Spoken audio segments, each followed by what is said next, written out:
กลับก่อนเด็กน้อยให้เดียงสาโดยคำพุทธเทพนม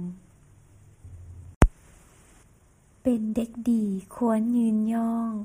ทำนองมอบของขวัญควรซื้อสมเสยขู่สวยสูสอนซี่มีพอเพียงเพียรเว้าเอาวิสามาสังลูกฟังความเหตุพร้อมถนอมไว้จังแม่นดีไผผู้เป็นพ่อแม่เลี้ยงและลำให้พอเพียงบางเทื่อที่มีเสียงปากเป็นปองไห้ลูกสิกลายเป็นคนดื้อคือคำป้อยดาผ้าที่ขาว18เปื้อนสะเอื่อนเอ้าอุดละทมเด็กน้อยคือดังมาอาจสาแลนหันเหบางเทื่อโลเลหลงเหลี่ยมขนผู้ลวงล่อบางเทื่องอแงลิ้นนอนดินเกือกฟุ้นบางเทื่อผิดฮีดบ้าน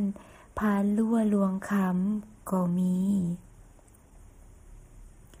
แมนยูคันว่าเป็นแบบนี้ยาตีต้อยตีนเตะถึงเกเรตามประสา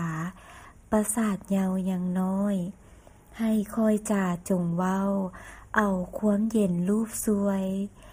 อยู่สิเอาทานใหม่ไฟซ่อนใส่สุมแท้เด้อยิงซ้ำเสริมใส่ให้หาดาประจานจิตยิ่งสิคิดไปทางเสียเฮียบ่เป็นคนซ้ำคำใดดีมีให้หามาวางวานคือดังตามตื่นอ้อยไว้สิใหญ่ยืนคำใดโดยซาดส้มขมคืนแข็งใจให้โยนลงหอมเหวห้องเหมือนเหม็นพุ่นคันโบคูนยาขวางคันตันใจให้มืดปอดสิ่งใดปอดอ้อย